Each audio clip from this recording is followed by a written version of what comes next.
साथियों, जय भीम। चलिए, बाबा साहब के भाषणों की श्रृंखला में आज पुनः एक नया भाषण हम देखेंगे, जिसमें बाबा साहब ने दर्शन के ऊपर जिक्र किया है। दर्शन की बात करें तो यदि हिंदू धर्म को लें तो हिंदू धर्म में लगभग 6 दर्शन प्रमुख हैं, जिन्हें षड दर्शन भी कहा जाता है। उसमें सांख्य दर्शन, योग दर्शन, न्याय दर्शन, वैशेषिक दर्शन, मीमांसा दर्शन और वेदांत दर्शन ये प्रमुख रहे हैं। ये आस्तिक दर्शन कहलाते हैं। यदि हम नास्तिक दर्शन की बात करें तो उसमें 3 दर्शन प्रमुख हैं: चार्वाक दर्शन, बौद्ध दर्शन और जैन दर्शन। चार्वाक दर्शन पूरी तरह से नास्तिक दर्शन है, जो ना कि वेदों के दर्शनों को मानता है, ना ही भगवान के अस्तित्व को मानता है, ना ही जन्म मृत्यु आत्मा इन सब चीजों में विश्वास करता है। बौद्ध दर्शन, जैन दर्शन ये कुछ तरीके से आत्मा वगैरह इन पे इनका विश्वास है, लेकिन पूरी तरीके से नहीं है। कहना चाहिए कि ये नास्तिक दर्शन की ही श्रेणी में आते हैं। आधुनिक दर्शन की हम बात करेंगे तो कबीर का दर्शन, कबीर साहब ने भी एक अपना दर्शन दिए हैं, जो लगभग नास्तिक दर्शन की ही तरह हम कह सकते हैं। विवेकानंद जी का अपना एक दर्शन है। ओशो का दर्शन आधुनिकता की श्रेणी में सबसे प्रमुख कहा जा सकता है, लेटेस्ट कहा जा सकता है ओशो का दर्शन। ओशो तो एक इतने महान व्यक्ति थे कि तर्क, उनके दर्शन का सबसे प्रमुख जो है वो है तर्कशीलता। ओशो में गजब की तर्कशीलता थी। डॉक्टर अंबेडकर का दर्शन, आज हम इसी पे चर्चा करेंगे, इसी को देखेंगे। बाबा साहब ने एक भाषण में अपने जीवन दर्शन की बात की थी कि उनका जीवन दर्शन क्या है और कैसा होना चाहिए। उस पे ही हम विशेष तौर पे आज उसकी बात करेंगे। बाबा साहब की पुस्तक डॉक्टर अंबेडकर के प्रेरक भाषण, इसमें यह मिल जाएगा। मेरे जीवन का सैद्धांतिक आधार, बाबा साहब कहते हैं मेरे जीवन का सैद्धांतिक आधार क्या है, उस पे बाबा साहब ने फोकस किया है। साथियों, मेरा यह YouTube चैनल जिसका नाम है भीम वार्ता, इस पे बाबा साहब द्वारा दिए गए भाषण, उनके छोटे छोटे लेख, छोटे छोटे कंटेंट को वीडियो कंटेंट के रूप में मैं कन्वर्ट करके इस पर अपलोड कर रहा हूं। उद्देश्य है कि बाबा साहब के साहित्य से हम सभी लोग परिचित हो सके। कृपया आप भी मेरे इस प्रयास में सहयोग कर सकते हैं। मेरे इस YouTube चैनल को सब्सक्राइब करें और बेल आइकॉन बटन को भी प्रेस करके रखें, ताकि जो भी नए वीडियो में अपलोड करता हूं उसका नोटिफिकेशन आपको समय पर मिल सके। तो चलिए शुरू करते हैं। बाबा साहब का दर्शन की बात करेंगे हम आज। दिनांक 3 अक्टूबर 1954 ऑल इंडिया रेडियो दिल्ली केंद्र से बाबा साहब डॉक्टर अंबेडकर ने जनता को संबोधित किया था। वे अपने संबोधन में कहते हैं, मुझे 5 मिनटों में अपने जीवन दर्शन को बताना है। दर्शन शब्द के अर्थ को मैं सामाजिक दर्शन ही मानता हूं। प्रत्येक मनुष्य का उसके जीवन से संबंधित कोई ना कोई दर्शन होता है। अपना चाल चलन व्यवहार को परखने के लिए कोई ना कोई कसौटी तय करनी जरूरी होता है और जीवन को नापने का मानदंड ही उसका दर्शन है। बाबा साहब ने दर्शन को बहुत छोटे से वाक्य, छोटे से बहुत कम शब्दों में परिभाषित कर दिया है कि जीवन को मापने का मानदंड ही उसका दर्शन है। प्रत्येक मनुष्य के जीवन के संबंध में कोई ना कोई दर्शन का होना आवश्यक है, ऐसा मेरा मत है।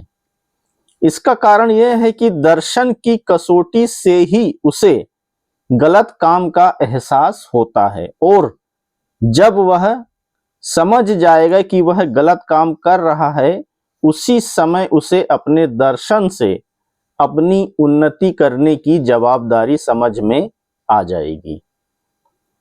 अपने जीवन के दर्शन में मैंने कुछ जीवन दर्शन निश्चित किए हैं। मैंने दर्शन को 2 भागों में विभक्त किया है। उसके 2 पहलू है, एक आस्तिक और दूसरा नास्तिक।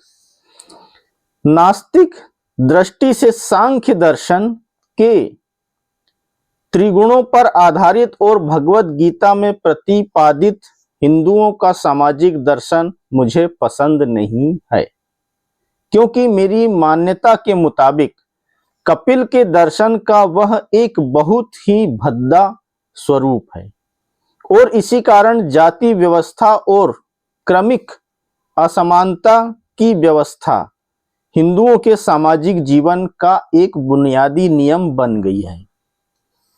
आस्तिकता की दृष्टि से मेरा जीवन दर्शन, जीवन संबंधी दर्शन 3 शब्दों में समाहित है। बाबा साहब ने मात्र 3 शब्दों में अपने जीवन दर्शन को पेश किया है। 3 शब्द क्या है? स्वतंत्रता, समानता और भ्रातृत्व। लेकिन किसी को यह नहीं समझना चाहिए कि मैंने अपने जीवन दर्शन को फ्रेंच की क्रांति से लिया है। मैंने वैसा नहीं किया है। इस बात को मैं बड़े यकीन के साथ कहता हूं।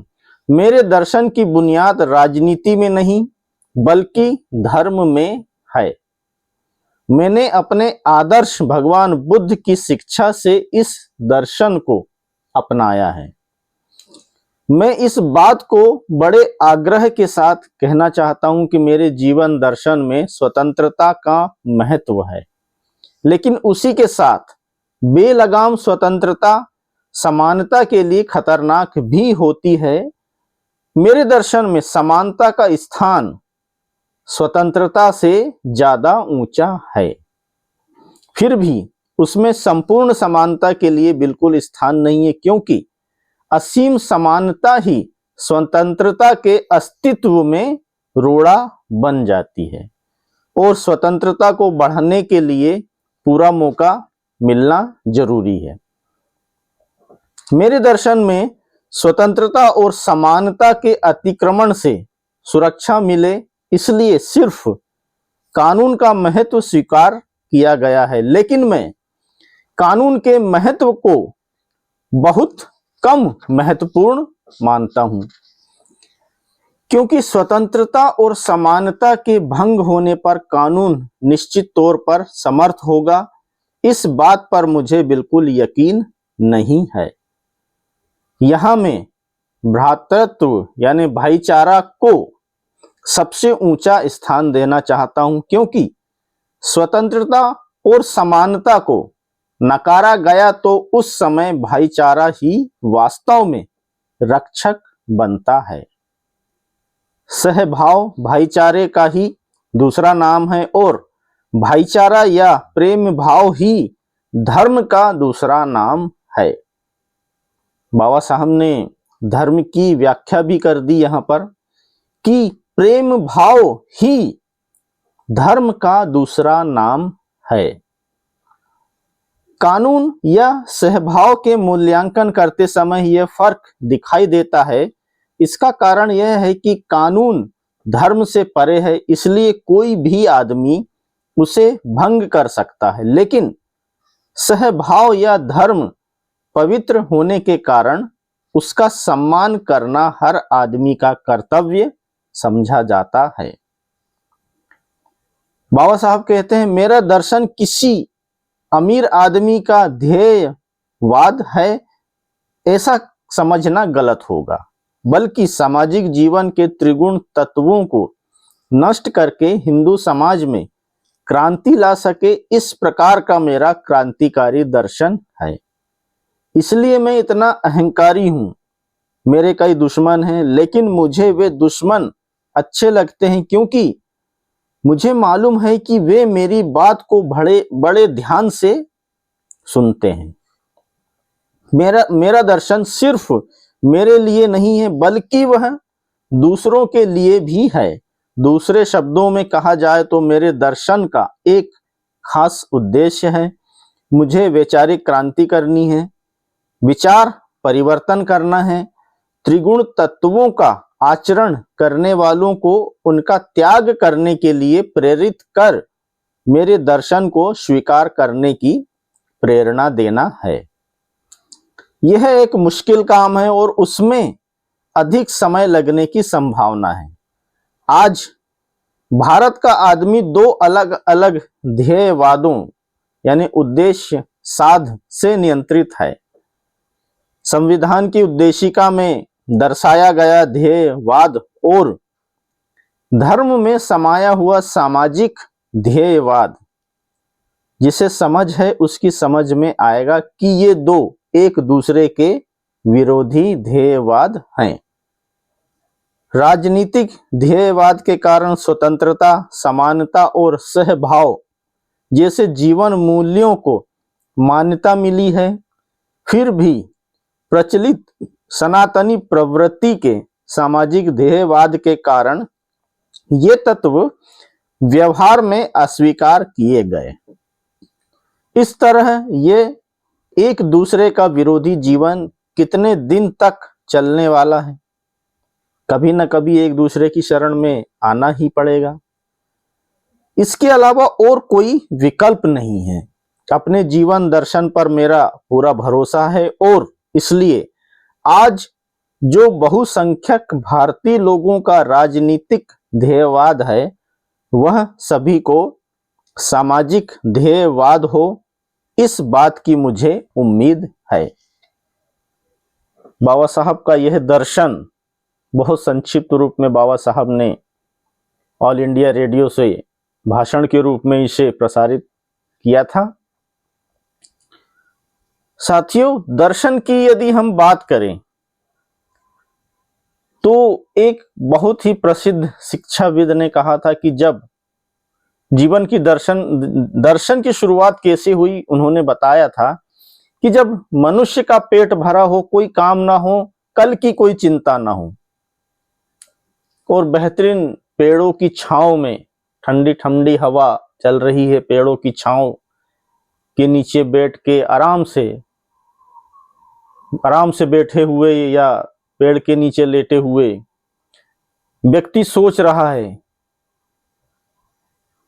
कि ये दुनिया कैसे बनी, क्या मुझे भी चलाने वाला कोई है, क्या कोई मुझसे भी ऊपर कोई शक्ति है, उसके ऊपर भी कोई शक्ति है, हवाएं कैसी चल रही है, पानी कैसे गिर रहा है। इस तरीके के जब प्रश्नों को वो सुलझाने की कोशिश करता है, वही एक तरीके से दर्शन कहा जा सकता। खुली आंखों से देखा गया सपना, ये भी आप कह सकते हैं। लेकिन जिन्होंने भी दर्शन दिया है, जीवन का दर्शन, जीवन बेहतर कैसे हो सकता है, उस पे प्रमुख रूप से ध्यान देना चाहिए। दर्शन का महत्व यही है। बाबा साहब ने सभी का जीवन बेहतर कैसा हो, ये दर्शन उन्होंने अपना दिया था कि सभी लोगों का जीवन बेहतर हो।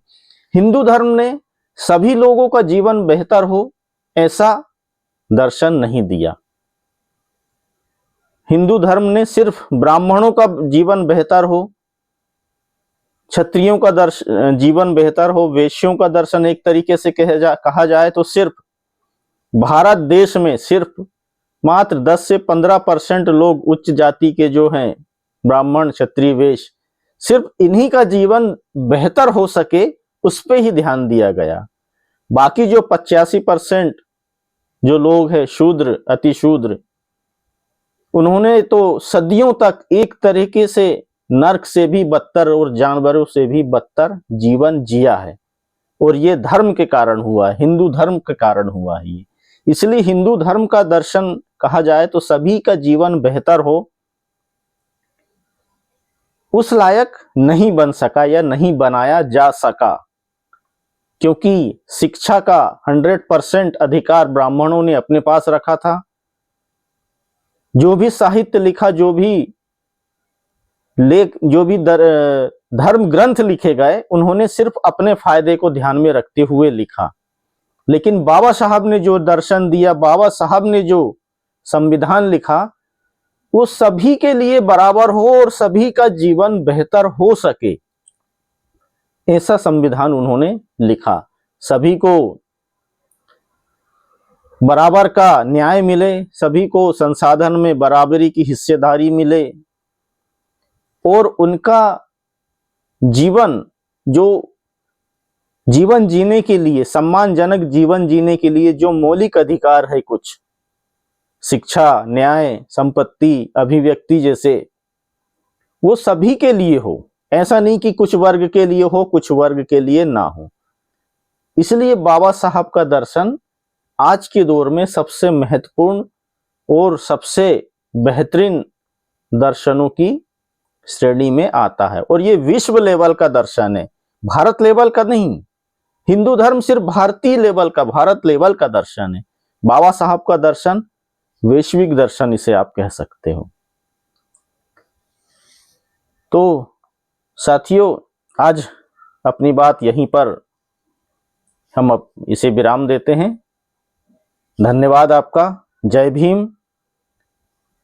इस YouTube चैनल को सब्सक्राइब अवश्य करें और बाबा साहब के साहित्य को पढ़ने का, समझने का प्रयास करें। वर्तमान में आप सर्च करेंगे अपने मोबाइल पर तो आपको बाबा साहब के साहित्य PDF के रूप में उनके सभी वॉल्यूम आप डाउनलोड कर सकते हैं। YouTube पर भी बहुत से कंटेंट आपको फ्री में मिल जाएंगे। तो बाबा साहब का दर्शन, बाबा साहब का साहित्य विश्व लेवल का है, उसे आप अवश्य देखें, पढ़ें, सुनें, विचार करें।